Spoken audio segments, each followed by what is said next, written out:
Graça e paz, irmãos e irmãs. Estamos começando o tempo do Advento. E com o tempo do Advento, há, na tradição da Igreja, desde o segundo século, celebrações que recordam as promessas de Deus de enviar o seu ungido, o Messias, aquele que haveria de salvar o povo, restaurar, diríamos, a palavra de Deus como prioridade na vida do povo. Essa expectativa veio sendo gerada por gerações. E eu vou recordar a você pelo menos 3 textos que falam da vinda do Messias.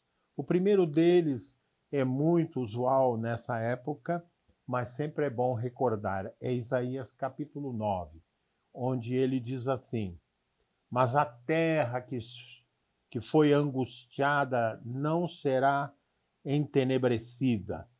Ela envelheceu nos primeiros tempos, a terra de Zebulon e a terra de Naftali. Mas nos últimos tempos a enobrece junto ao caminho do mar, além do Jordão, Galiléia dos gentios.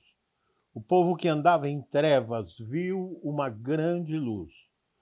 E sobre os que habitavam na região da sombra da morte, resplandeceu-lhes a luz. Tu, Senhor, multiplicaste esse povo e a alegria lhe aumentastes. Todos se alegrarão perante ti, como se alegram na época da colheita, e como exultam quando repartem os resultados das vitórias, porque tu quebraste o jugo que pesava sobre ele, a vara que feria os ombros e o cetro do seu opressor, como foi no dia que os midianitas invadiram. Porque toda a armadura daqueles que pelejavam com ruído e as vestes que rolavam no sangue serão queimadas e servirão junto ao fogo, porque um menino nos nasceu, um filho se nos deu, e o principado está sobre os seus ombros, e o seu nome será Maravilhoso, Conselheiro, Deus Forte, Pai da Eternidade, Príncipe da Paz. Do incremento deste principado e da paz não haverá fim sobre o trono de Davi e o seu reino, para o afirmar e o fortificar em juízo e em justiça desde sempre. E ainda no capítulo 11, mais um pequeno trecho para a nossa edificação. Me acompanhe.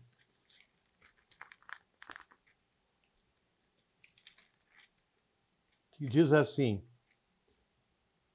porque brotará um rebento do tronco de Jessé, e das suas raízes um renovo frutificará, e repousará sobre ele o Espírito do Senhor, o Espírito de sabedoria e de inteligência, e o Espírito de conselho e de fortaleza, e o Espírito de conhecimento e de temor do Senhor. Deleitar-se-á ele no temor do Senhor, e não julgará à vista dos seus olhos, mas repreenderá segundo o ouvir dos seus ouvidos. Mas julgará com justiça os pobres, e repreenderá com equidade os mansos da terra, e ferirá a terra com a vara da sua boca, e com o sopro dos seus lábios matará o ímpio. E, finalmente, haveria muitos outros textos que eu poderia recordar com você, mas o último está em Miqueias, capítulo 5. Quero ler apenas o versículo 2 a 4, que diz: E tu, Belém, Efrata, posto que pequena entre milhares de Judá, de ti sairá o Senhor, Senhor de Israel, cujas origens são desde os tempos antigos, desde os dias da eternidade. Portanto, os entregará até o tempo em que esta jovem estiver de parto e der à luz. Então o, o resto dos seus irmãos voltarão e serão apacentados, e com eles haverá a paz do Senhor, na excelência do nome do nosso Deus, e eles permanecerão, porque agora será engrandecido o seu nome até os fins da terra. Deus usou muito a pedagogia dos enviados de Deus.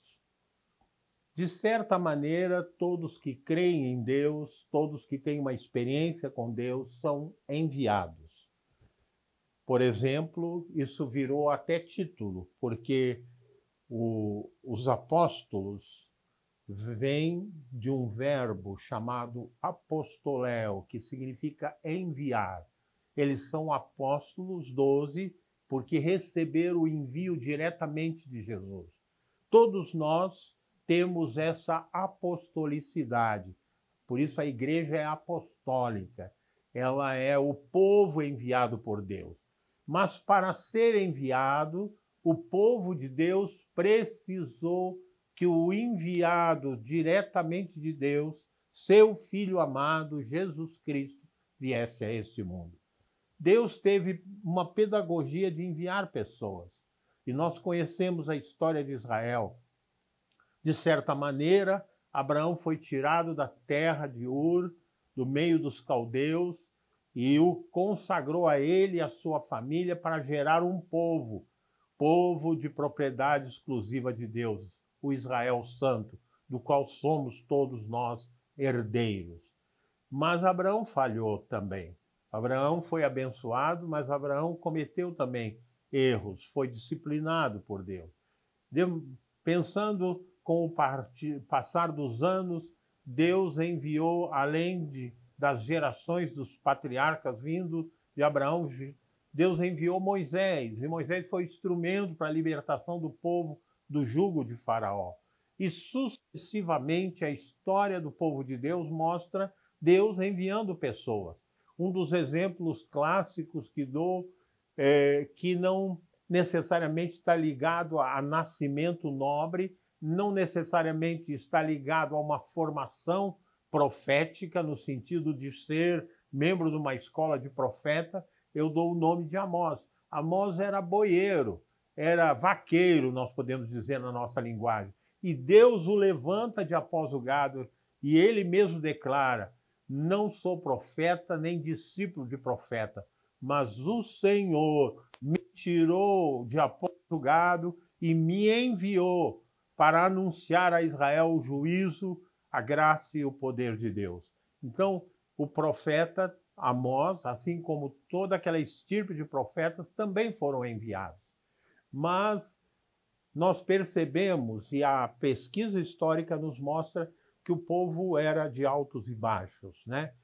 Deus tinha que ficar enviando profetas para tentar fazer o povo voltar para a sua lei, voltar para a sua aliança. E, finalmente, Deus começa a estabelecer uma pedagogia, um método diferente. Ele começa a anunciar que vai enviar o ungido, um especial. E o especial veio. E agora, em dezembro, nós celebramos a vinda do ungido de Deus, do Messias, do Filho de Deus, Jesus Cristo. E o ministério do Messias é marcado por, diríamos, expressões que o próprio salmista utiliza. Me acompanhe a respeito disso. Que para o povo que andava em trevas viu grande luz. Jesus declarou: eu sou a luz do mundo. Quem me segue não andará em trevas. E quando eu penso sobre a luz de Deus, quando eu penso sobre Jesus Cristo, a luz do mundo, eu sou obrigado a ampliar a compreensão disso. Por que ampliar a compreensão? Porque não se trata apenas de uma iluminação externa para mostrar para você onde tem obstáculo para você caminhar. Se trata de uma iluminação interna, um novo entendimento, uma mente esclarecida que olha o mundo e percebe os caminhos do homem e percebe os caminhos de Deus. não é? É a capacidade de discernir entre o bem e o mal, discernir entre o justo e o injusto. Isto veio o Messias trazer, essa compreensão, essa clareza. Mas o texto ainda diz mais: tu multiplicaste esse povo e lhe aumentaste, e todos se alegrarão perante ti, como se alegram na ceifa, como exulto quando reparte os resultados da batalha, porque tu quebraste o jugo que estava sobre ele. O povo sem Deus, o povo sem a direção da palavra, vive debaixo do jugo das trevas. E as trevas cobram muito. Satanás cobra muito. Ele é o opressor. A expressão, por exemplo, Satanás, é uma transliteração da expressão que designa e identifica o atormentador, o acusador, aquele que está sempre pronto a jogar você mais para baixo de onde você está. Então, quando nós nos referimos ao fato que andavam em trevas, que andavam oprimidos, né? Estavam debaixo de um jugo, Jesus Cristo levou sobre si todas as nossas iniquidades.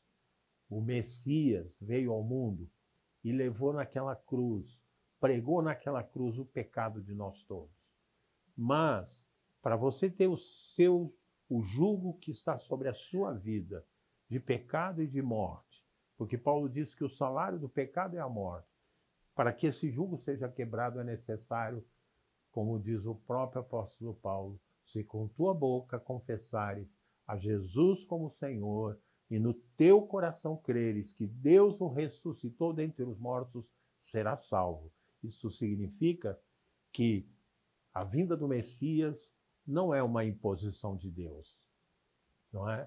Muitas pessoas celebram o Natal sem ter nenhuma consciência do real significado de salvação, de cura, de libertação que o Natal significa. Além de ser o cumprimento da palavra. Nós vivemos um tempo em que as pessoas, para terem credibilidade, precisam registrar o seu propósito em cartório e com testemunhas, porque a palavra dos homens perdeu muito valor, mas a palavra de Deus permanece eternamente. E João, quando apresenta a vida do Messias, ele diz: e o Verbo, a palavra de Deus, se fez carne e habitou entre nós, cheio de graça e verdade. Verdade é o que falta ao mundo. Verdade é o que o Messias traz. Confrontar a vida que vivemos com a vida que Deus deseja que vivamos. Ou seja, Jesus é o grande exemplo. O cumprimento da promessa, a realização dos propósitos de Deus estão ao alcance de cada um de nós. Basta curvar-nos à palavra. Mas ele diz mais, no capítulo 11, ele vai dizer aquilo que nós nos alegramos, né? O espírito de sabedoria e de inteligência estava sobre ele. E ainda mais, no capítulo 9, dá a identidade do Messias. E eu não vou poder discorrer sobre todos os títulos do Messias, mas falam por si mesmo.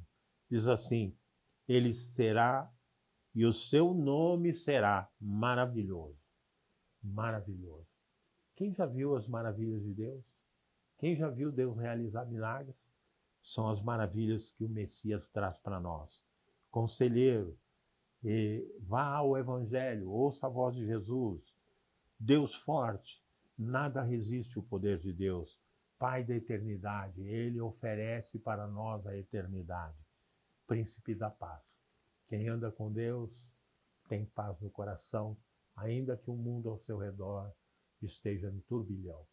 Portanto, Natal, o tempo do Advento, é a celebração da vinda ao mundo do Príncipe da Paz. E que esse Príncipe da Paz leve paz a você, a sua casa, a sua família. Que Deus te abençoe.